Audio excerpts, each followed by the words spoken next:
Hello viewers, இந்த வீடியோவில் 1 மந்தில் எப்படி நம்ம 6th to 12th வரைக்கும் ரிவைஸ் பண்ணலாம் அப்படிங்கிறத பற்றி சொல்கிறேன். ஸோ நான் எப்படி ரிவைஸ் பண்ண போகிறேன் அப்படிங்கிறதையும் நான் இந்த வீடியோவில் சொல்கிறேன். ஓகே, ஸோ புதுசாக படிச்சிருக்கீங்க அப்படின்னா நீங்கள் வந்துட்டு இப்போ 6th to 10th வரைக்கும் படிச்சிருக்கீங்க, 11th 12th படிக்கலை அப்படின்னா அதை பற்றி யோசிக்காதீங்க. ஸோ 6th to 10th வரைக்கும் நீங்கள் எவ்வளோ படிச்சிருக்கீங்களோ அது எல்லாத்தையும் நல்லா ரிவைஸ் பண்ணுங்கள். மேக்ஸ் வந்துட்டு நிறைய போட்டு பாருங்கள். ஓகேவா? ஸோ மேக்ஸ் வந்துட்டு பொறுத்த வரைக்கும் என்னென்னா, உங்களுக்கு நல்லாவே தெரிஞ்சாலுமே நீங்கள் எவ்வளோக்கு எவ்வளோ போட்டு பார்க்குறீங்களோ அவ்வளோக்கு எவ்வளோ உங்களுக்கு நல்லது. டெய்லியும் போட்டு பாருங்கள் அப்படின்னு சொல்லிட்டு சொல்கிறேன். ஸோ டெய்லியும் உங்களால் போட முடியல அப்படின்னாலும் நீங்கள் வந்துட்டு ஒரு 2 டேஸ்க்கு ஒன்ஸு 3 டேஸ்க்கு ஒன்ஸு அப்படின்னு சொல்லிட்டு மேக்ஸுக்கு அப்படின்னு சொல்லிட்டு ஒரு டைம் கொடுங்க. ஸோ உங்களுக்கு வந்து ஈஸியான டாபிக்ஸ்லாம் இருக்குல்ல, சிம்பிளிஃபிகேஷன், அப்புறம் வந்துட்டு பர்சன்டேஜ் கண்டுபிடிக்கிறது, ரொம்ப ஹார்டாக அந்த மென்சுரேஷன் 3D 4 இதெல்லாம் இருக்குல்ல. ஸோ 2D 3D அதெல்லாத்தையும் விட்டுருங்க. ஸோ விட்டுருங்கன்னா விடுங்க அப்படின்னு சொல்லிட்டு சொல்லலை. ஸோ அதில் வந்துட்டு நம்ம ஃபார்முலாஸ் படித்தோம் அப்படின்னாலே நம்மளுக்கு போதும். மோஸ்ட்லி வந்துட்டு சம் பார்த்திங்க அப்படின்னா வால்யூம்லேருந்து கண்டிப்பாக ஒரு சம் கேட்டுருவாங்க. ஸோ எல்லாத்துலேயுமே இருக்க வால்யூம் ஆன்சர்ஸ்லாம் கொஞ்சம் நல்லா பார்த்து வச்சுக்கோங்க. அந்த ஃபார்முலாஸ் எல்லாத்தையும் நல்லா தெரிஞ்சுக்கோங்க. ஸோ ப்ரீவியஸ் இயர் கொஷின்ஸ் எல்லாமே போட்டு பார்த்திங்க அப்படின்னாலே மோஸ்ட்லி நம்ம மேக்ஸ் வந்துட்டு கரெக்டாக பண்ணிடலாம். ஸோ இவ்வளோ நாள் நம்ம மேக்ஸ் போட்டு பார்த்துருப்போம். ஸோ அதனால் வந்துட்டு நீங்கள் வந்து எக்ஸாம் டைமில் பதட்டப்படாமல் இருந்தாலே போதும், நம்ம ஈஸியாக போட்டுடலாம். ஸோ 1 மந்தில் வந்துட்டு என்னால் போட முடியலையே அப்படின்னு சொல்லிட்டுலாம் யாரும் யோசிக்க வேணாம். ஃபார்முலாஸ் படிச்சுக்கோங்க. நீங்கள் போட்டு பார்த்ததையே எடுத்து திருப்பி சும்மா அப்படியே ரிவைஸ் பண்ணி பார்த்துட்டே இருங்க. ரொம்ப இந்த சிம்பிளாக சொல்லித்தரேன் அப்படின்னு சொல்லிட்டு சில பேர்லாம் போடுவாங்க. ஸோ அது வந்து லாஜிக்கல் அண்ட் ரீசனிங்க்கு அது ஓகேவாக இருக்கும். மற்றபடி ஆப்டிடியூடுக்கெலாம் பார்த்திங்க அப்படின்னா ஃபார்முலாஸ்லாம் படித்து வச்சுக்கோங்க. உங்களுக்கு வந்துட்டு அப்போங்க உங்களுக்கு ஷார்ட்கட்ஸ் ஞாபகம் இல்லைன்னா கூட ஃபார்முலாஸ் யூஸ் பண்ணிங்க அப்படின்னாலே மோஸ்ட்லி வந்துட்டு உங்களால் ஈஸியாக சம்ஸ் போட்டுற முடியும். ஸோ அடுத்தது தமிழ் வந்து பார்த்தோம் அப்படின்னா, தமிழ் வந்துட்டு மோஸ்ட்லி இலக்கணம் தான். ஓகேவா? ஸோ நிறைய பேர் வந்துட்டு சேனல்ஸ்லேயே வந்துட்டு கொடுத்துருக்காங்க. ஸோ நான் வந்துட்டு உங்களுக்கு வேணும்னா சொல்லுங்கள். ஸோ என்னோடய நோட்ஸை கூட நான் உங்களுக்காக வந்துட்டு அப்லோட் பண்ணுறேன் இந்த சேனலில். என்னோடய நோட்ஸில் வந்துட்டு என்ன இருக்குது அப்படின்னு பார்த்தீங்கன்னா, வந்துட்டு ப்ரீவியஸ் இயர் கொஷின்ஸுக்கு அப்படின்னு சொல்லிட்டு தனியாக வந்துட்டு ஒரு நோட்டு போட்டு வச்சுருக்கேன். ஸோ அதுவும் இல்லாமல் பார்த்தீங்க அப்படின்னா, நார்மலாக வந்துட்டு டாபிக் வைஸ் வந்துட்டு நம்மளுக்கு நிறைய பேர் வந்து நோட்ஸ் கொடுத்துருப்பாங்கள்ல, யூடியூப் சேனல்ஸில் கொடுத்த நோட்டு, அப்புறம் PDF எல்லாமே நிறைய பேர் கொடுத்துருக்காங்க. ஸோ டெலகிராம் சைட்லாம் போய் பார்த்தீங்க அப்படின்னா நிறைய இலக்கணம்காக அப்படின்னு சொல்லிட்டு நிறைய பேர் கொடுத்துருப்பாங்க. ஸோ எல்லாத்தையுமே எடுத்து கேதர் பண்ணி நான் வந்து எனக்காக ஒரு நோட்ஸ் வந்து நானாகவே தயார் பண்ணி வச்சுருக்கேன். நான் வந்துட்டு அதுதான் ரிவைஸ் பண்ண போகிறேன். அதுவும் இல்லாமல் ஸ்கூல் புக்ஸும் ரிவைஸ் பண்ணி தான் ஆகணும். ஸோ ஸ்கூல் புக்ஸ் எதுக்காக ரிவைஸ் பண்ணுறீங்க அப்படின்னா, மோஸ்ட்லி இந்த மொழித்திறன் பயிற்சி, அதுக்கப்புறம் இலக்கணம், இது எல்லாத்தையுமே கொஞ்சம் நல்லா பார்த்துக்கோங்க. ஸோ இலக்கணம் கிளாஸஸ் அப்படின்னு பார்த்தீங்க அப்படின்னா, நான் வந்துட்டு இலக்கணம் கிளாஸஸ் வந்துட்டு இனிமேல் எடுக்க போகிறேன். ஸோ அது வந்து பிகினர்ஸாக இருந்தீங்க அப்படின்னா சேனலை ஃபாலோ பண்ணிக்கோங்க, உங்களுக்கு ஃப்யூச்சரில் யூஸ் ஆகும். ஸோ நானும் வந்துட்டு எக்ஸாமுக்கு படிச்சிட்ருக்கேன். ஸோ 1 மந்த் கழித்து தான் அந்த இதை வந்து ஸ்டார்ட் பண்ண போகிறேன். இப்போதைக்கு நோட்ஸ் கேட்டிங்க அப்படின்னா நம்மளோட டெலகிராம் சேனலில் வேணால் நோட்ஸோட PDF வந்துட்டு அப்லோட் பண்ணுறேன், அதில் நீங்கள் பார்த்துக்கலாம்.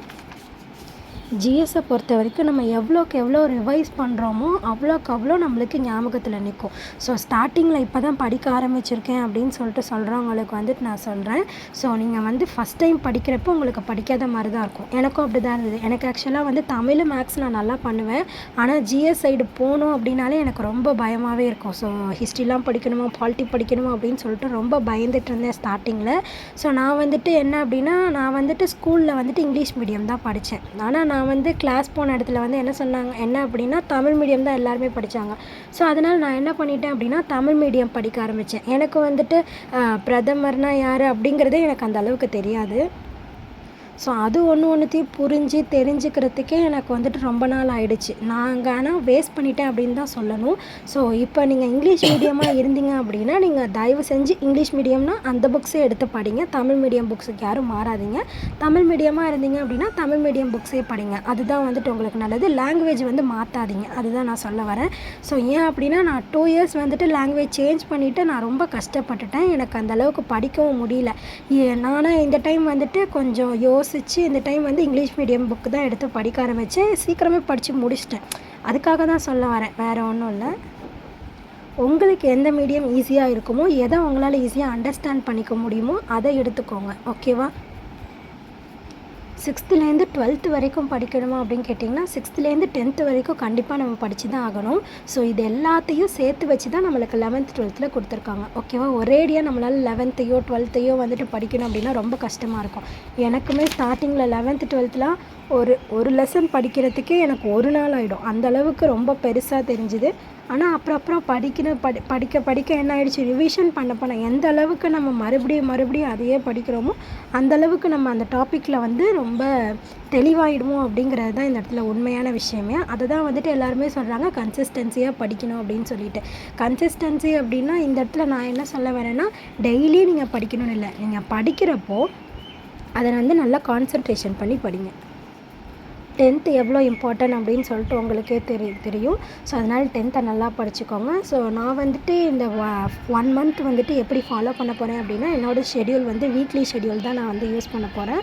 ஸோ வீக்லி ஷெடியூல் அப்படின்னு பார்த்தீங்கன்னா, ஃபஸ்ட்டு வீக் வந்துட்டு 9th 10th ஓகேவா. ஸோ 9th இருக்கிற ஃபுல்லாகவே 9th ஹிஸ்ட்ரி, நான் வந்து ஜாக்ரஃபியும் சயின்ஸும் அந்தளவுக்கு படிக்கலை. ஸோ 10th ஜாக்ரஃபி மட்டும் படிச்சிருக்கேன். அதுவும் 6th லெசன் 7th லெசன், அப்புறம் first lesson, second lesson, third lesson அந்த மாதிரி தான் படிச்சிருக்கேன். ஸோ ரொம்ப ஃபுல்லாகவும் நான் படிக்கலை. ஸோ நான் வந்துட்டு குரூப் 4க்கு இப்போ தான் நான் ஸ்டார்டிங் ஜிஎஸ்ஸே நான் இப்போ தான் எடுத்திருக்கேன். ஸோ அதனால் எனக்கு வந்து ஹிஸ்ட்ரி, பாலிட்டி இதெல்லாம் முடிக்கிறதுக்கே எனக்கு டைம் கரெக்டாக இருந்தது. ஸோ எக்கனாமிக்ஸும் படிச்சிருக்கேன். 11th 12th எக்கனாமிக்ஸும் படிச்சிருக்கேன். எக்கனாமிக்ஸ் எல்லாம் எனக்கு ரொம்ப கஷ்டமான சப்ஜெக்ட். எப்படி படித்தேன் அப்படின்னு சொல்லிட்டு எனக்கே தெரில. நம்ம எந்தளவுக்கு படிக்கிறோம், எந்தளவுக்கு நம்ம கான்சன்ட்ரேஷன் பண்ணுறோம் அப்படிங்கிறதுல தான் நம்மளுக்கு அந்த சப்ஜெக்ட் ஈஸியாக கஷ்டமாக அப்படிங்கிறதே இருக்குது.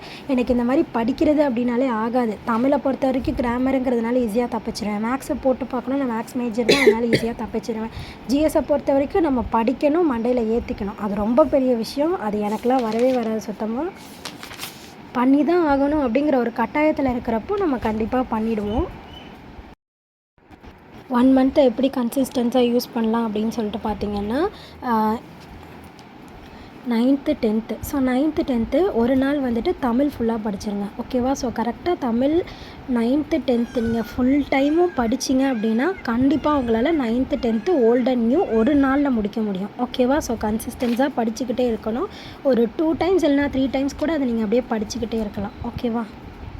அடுத்தது டே 2 பார்த்திங்க அப்படின்னா சோசியல் புக் எடுத்துக்கோங்க. ஓகேவா. ஸோ 10th சோசியல் புக் எடுத்துக்கிட்டிங்க அப்படின்னாலே உங்களுக்கு ஹிஸ்ட்ரி இல்லை பாலிட்டி இல்லை ஹிஸ்ட்ரி ஜாக்ரஃபி எடுத்துக்கோங்க. அப்படி இல்லை அப்படின்னா சிவிக்ஸு எக்கனாமிக்ஸ். ஓகேவா. ஸோ இந்த மாதிரி 2 தான் ஜாயின் பண்ணிக்கோங்க. ஸோ நம்மள டே 1 வந்துட்டு ஹிஸ்ட்ரியும் அதுக்கப்புறம் வந்துட்டு ஜாக்ரஃபியும் எடுத்துக்கலாம்.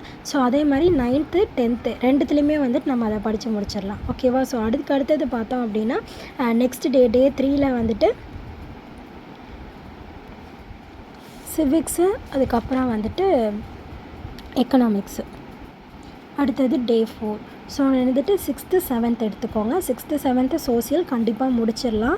ஸோ 6th வந்துட்டு ஹிஸ்ட்ரி அப்புறம் சிவிக்ஸு எக்கனாமிக்ஸு. ஸோ ஜாக்ரஃபி படிச்சிருந்தீங்க அப்படின்னா ஜாக்ரஃபி. ஸோ 6th 7th ரெண்டுத்துலேயுமே வந்துட்டு சோசியல் புக் ஃபுல்லாகவே வந்து கம்ப்ளீட் பண்ணிடலாம். அதுக்கப்புறம் 6th 7th ரெண்டுமே முடிச்சாச்சா. இப்போ வந்து 8th. ஓகேவா. ஸோ டே 5 அன்றைக்கி 8th இருக்க ஜிஎஸ் ஃபுல்லாக படிச்சிடலாம். இப்போ நம்மளுக்கு சாட்டர்டே அப்போ வந்து 6th 7th 8th இது 3த்துலேயுமே இருக்க தமிழ் புக்ஸு அதை வந்துட்டு சாட்டர்டேவும் சண்டேவும். ஸோ நியூ புக் ஒரு நாள், ஓல்டு புக் ஒரு நாள் அப்படின்னு சொல்லிட்டு படித்து முடிச்சிடலாம். ஸோ இப்போ நம்ம வந்துட்டு 1 weekலேயே வந்து 6th-லேருந்து 10th வரைக்கும் ஃபுல்லாகவே முடிச்சிடுறோம். ஓகேவா. ஸோ செகண்ட் வீக் என்ன பண்ணுறோம் அப்படின்னா, ஃபஸ்ட் டே வந்துட்டு 11th 12th எக்கனாமிக்ஸ் எடுத்துக்கோங்க. So 11th economics 12th economics ரெண்டுத்தையுமே ரொம்ப நேரம் ஒரு 10 hours படிச்சிங்க அப்படின்னா கண்டிப்பாக முடிச்சிடலாம். ஸோ உங்களால் நீங்கள் வந்துட்டு சீக்கிரமே படிக்கிறவங்க அப்படின்னா ரொம்ப சீக்கிரமே முடிச்சிடலாம். ரொம்ப நிறையா படிக்கணும்னு மட்டும் நினைக்காதீங்க. ஸோ கொஞ்சமாக படித்தாலும் நம்ம அதை படித்து முடிச்சிட்டோம் அப்படிங்கிற ஒரு திருப்தியோடு இருக்கிற மாதிரி இருக்கா அப்படின்னு மட்டும் பார்த்துக்கோங்க. அதுக்கு அடுத்த நாள் வந்துட்டு 11th 12th பாலிட்டி படிச்சிடலாம். அதுக்கப்புறம் 11th 12th இருக்கிற ஹிஸ்ட்ரி படிச்சிடலாம். ஓகேவா. ஸோ நான் வந்து புக் வைஸ் தான் படிச்சிருக்கேன். நிறைய பேர் வந்துட்டு சிலபஸ் வைஸ் படிக்கணும் அப்படின்னு சொல்லிட்டு படிச்சிருக்காங்க. மோஸ்ட்லி வந்துட்டு எல்லாருமே வந்து டெஸ்ட்டு போட்டால் தான் வந்துட்டு மோஸ்ட்லி அச்சீவர்ஸ் எல்லாருமே டெஸ்ட்டு போட்டு பார்த்தவங்க தான் ரொம்ப அச்சீவ் பண்ணியிருக்காங்க. என்னை வந்து கேட்டிங்க அப்படின்னா நான் தமிழ் மேக்ஸ் வந்து டெஸ்ட் அட்டன் பண்ணியிருக்கேன். ஜிஎஸ்க்கு வந்து டெஸ்ட் அட்டன் பண்ணதில்லை. ஏன் அப்படின்னா எனக்கு வந்துட்டு நான் ஒரு தடவை வந்து ஒரு டெஸ்ட்டு வந்து அட்டன் பண்ணி பார்த்தேன். ஸோ டெலகிராம்லேயே நிறைய டெஸ்ட்டு பிடிஎஃப்ஸ் எல்லாம் கிடைக்கும். ஸோ அதுலேருந்து வந்துட்டு எடுத்து டெஸ்ட்டு போட்டு பார்த்தேன்.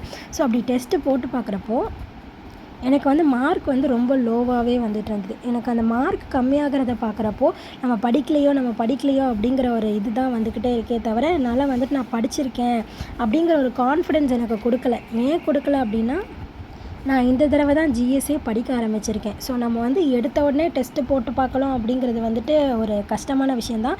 நீங்கள் முதல்ல வந்துட்டு ஃபுல்லாக படித்து முடிச்சிருங்க. ஓகேவா? படித்து முடிச்சுட்டு அதுக்கப்புறம் டெஸ்ட்டு போட்டு பார்த்தீங்க அப்படின்னா உங்களுக்கு ஈஸியாக இருக்கும். இதுவே நீங்கள் டெஸ்ட் பேட்ச்சில் ஏதாவது ஜாயின் பண்ணியிருக்கீங்க அப்படின்னா அதிலே வந்து சிலபஸ் கொடுப்பாங்க. ஸோ நீங்கள் அதை மட்டும் ஃபாலோ பண்ணாலே போதும், உங்களுக்கு ஈஸியாக நீங்கள் இது பண்ணிடுவீங்க.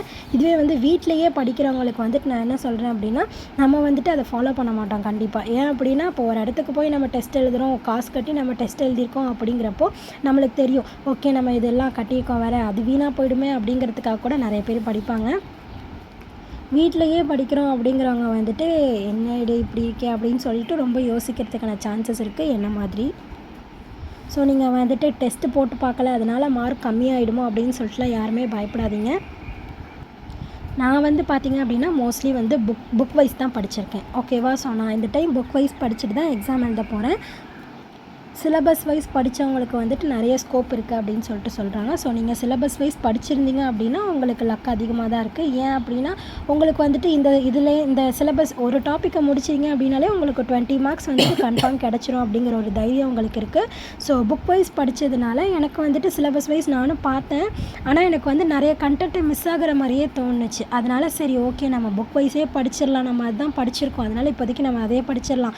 ஸோ நெக்ஸ்ட்டு நம்மளும் வந்துட்டு ஏதோ ஒரு டெஸ்ட் பேட்ச் ஜாயின் பண்ணோம் அப்படின்னா அதில் வேணால் நம்ம சிலபஸ் வைஸ் ட்ரை பண்ணலாம் அப்படின்னு சொல்லிட்டு இருக்கேன். ஸோ நான் வந்துட்டு ஒரு 8 மந்த்ஸாக தான் ஜிஎஸ் படிக்கிறேன். நம்மளுக்குன்னு தானாகவே வந்துட்டு ஒரு வெறி வேணும், நம்மளுக்கு வந்து வேலை கிடைக்கணும், வயசாகிடுச்சு வேறு, வயசு ஆகிக்கிட்டே இருக்குது. ஸோ இந்த 1 மந்தில் நீங்கள் எந்த அளவுக்கு ரிவைஸ் பண்ணுறீங்களோ அந்தளவுக்கு உங்களுக்கு மார்க் வந்து இன்க்ரீஸ் ஆகும். ஸோ ஒரு வீக் ஃபுல்லாக என்ன பண்ணுறீங்க அப்படின்னா 6th to 10th வந்துட்டு எடுத்துக்கோங்க. சப்ஜெக்ட் வைஸ் வந்துட்டு எடுத்து தனித்தனியாக படிச்சுக்கோங்க. ஸோ ஒரு நாளைக்கு இதுதான் அப்படின்னு சொல்லிட்டு நீங்களே ஒரு டைம் டேபிள் போட்டுக்கோங்க. இந்த வீக்லி ஷெட்யூல் வந்துட்டு நம்ம எப்போவுமே ஃபாலோ பண்ண முடியும். இதுவே மந்த்லி நிறைய பெரிய ஷெட்யூல்ஸ்லாம் போட்டிங்க அப்படின்னா நடுவில் வந்துட்டு ஒரு ஒர்க் வந்துடும் அப்படிங்கிறதுனால நம்ம அதுக்காக போயிடுவோம். ஸோ அதனால் நம்மளால் ஃபாலோ பண்ண முடியாது. ஸோ வீக் அப்படிங்கிறப்ப நம்ம இப்போ மண்டே அன்னைக்கு ஒரு ஷெட்யூல் போடுறோம் அப்படின்னா நம்மளுக்கு நார்மல் டேஸ் தான், மண்டேலேருந்து ஃப்ரைடே வரைக்குமே நம்மளுக்கு நார்மல் டேஸ் தான். ஸோ அதனால் நம்ம ஈஸியாக ஃபாலோ பண்ணிடுவோம். அந்த சாட்டர்டே சண்டே வர்றதுனால தான் நம்ம மோஸ்ட்லி குழம்பிடுறது. ஸோ அதனால் வீக்லி ஷெட்யூல் போட்டுக்கோங்க. ஸோ இன்னையிலேருந்து இதுக்குள்ளே நான் இதெல்லாம் படிக்க போகிறேன் அப்படின்னு சொல்லிட்டு எழுதி வச்சுக்கோங்க. ஸோ நீங்கள் படித்ததுக்கப்புறம் அதை டிக் பண்ணுங்கள். அதுதான் வந்து ரொம்ப இம்பார்ட்டண்டான விஷயம். ஸோ அது மாதிரி டிக் பண்ணிங்க அப்படின்னா உங்களுக்கு ரொம்ப ஈஸியாக இருக்கும். நீங்களே அண்டர்ஸ்டாண்ட் பண்ணிக்கலாம், ஓகே நான் இதெல்லாம் படித்து முடிச்சிருக்கேன் அப்படின்னு சொல்லிட்டு. சில பேர்லாம் சொல்லுவாங்க கடைசி வரைக்கும் படிக்காதீங்க, கொஞ்சம் ரிலாக்ஸ் ஆகுங்க அப்படின்லாம் சொல்லுவாங்க. ஸோ அவங்கக்கிட்ட போய் பார்த்தீங்க அப்படின்னா அவங்க கடைசி வரைக்கும் படிச்சுட்டு தான் இருப்பாங்க. அதனால் நீங்கள் வந்துட்டு அதெல்லாம் கண்டுக்காதீங்க. ஸோ கடைசி நாள் நம்ம படிக்க வேண்டாம் அப்படின்னு சொல்லிட்டு மட்டும் யாரும் இருக்காதீங்க. ஸோ எல்லா புக்ஸையுமே இப்போ லாஸ்ட் வீக் வந்துருச்சு அப்படின்னா 3 வீக்ஸ் வந்துட்டு ரிவைஸ் பண்ணுறதுக்கு வச்சுக்கோங்க. லாஸ்ட் வீக்கில் வந்துட்டு தமிழ், மேக்ஸு, ஸோ ஜிஎஸை வந்து ரிவைஸ் பண்ணுங்கள். ஓகேவா? ஸோ இது எல்லாமே வந்துட்டு லாஸ்ட் வீக்கில் நம்ம 6th-லேருந்து 12th வரைக்கும் ஃபுல்லாகவே வந்துட்டு நம்ம அதுக்குள்ளே முடிச்சாகணும். நீங்கள் அந்த மாதிரி முடிச்சிங்க அப்படின்னாலே இப்போ நெக்ஸ்ட் ஒரு 3 மந்த்ஸ்லேயே வந்து குரூப் 2 வந்துடும். ஸோ அதுக்காக வந்துட்டு நம்மளுக்கு யூஸ் ஆகும் அப்படின்னு சொல்லி நினச்சிக்கிட்டு அந்த நினப்பில் வந்துட்டு நீங்கள் படிச்சிங்க அப்படின்னா உங்களுக்கு ஈஸியாக இருக்கும். உங்களால் ஏதாவது நீங்கள் மிஸ் பண்ணிவிட்டு இது எனக்கு ஞாபகம் இல்லையே, இதை நான் படிச்சிருக்கலாமே அப்படின்னு சொல்லிட்டுலாம் எதையுமே யோசிக்காதீங்க. ஸோ நெக்ஸ்ட் டே வந்துட்டு 3 மந்த்ஸ்லேயே நம்மளுக்கு குரூப் 2 ப்ரிலிம்ஸ் வந்துடும். ஸோ அதுக்கு நம்ம யூஸ் பண்ணிக்கலாம் அப்படிங்கிற ஒரு ஞாபகத்தில் மட்டும் இருந்துக்கோங்க. ஓகேவா? ஸோ அப்படி இருந்தோம் அப்படின்னாலே நம்மளுக்கு வந்துட்டு என்னென்னா இந்த பதட்டம், எக்ஸாம் டென்ஷன் இதெல்லாமே வந்துட்டு வராது. ஓகேவா? ஸோ என்னால் முடிஞ்ச அளவுக்கு ஒரு மோட்டிவேஷன் நான் கொடுத்துருக்கேன். இதில் நான் சொன்னது ஏதாவது தப்பாக இருந்ததோ, அப்படி இல்லை அப்படின்னா வேறு ஏதாவது மாற்றிக்கணும் அப்படின்னா கூட ஏதாவது ஒன்று கமெண்ட் பண்ணுங்கள். ஸோ என்ன மாதிரியே குரூப் 4 எக்ஸாம் போய் எழுத போகிற எல்லாருக்குமே வந்துட்டு ஆல் தி பெஸ்ட். நம்மளோட டார்கெட் வந்து எப்போவுமே 180+ தான் இருக்கணும். முடிஞ்சால் 185+ கூட வச்சுக்கோங்க. கரண்ட் அஃபேர்ஸ் நிறைய படிச்சிருப்பீங்க. ஸோ படித்தவங்க வந்துட்டு இன்னும் அதிகமாக கூட ஸ்கோர் பண்ணுறதுக்கான வாய்ப்பு இருக்குது. All the best.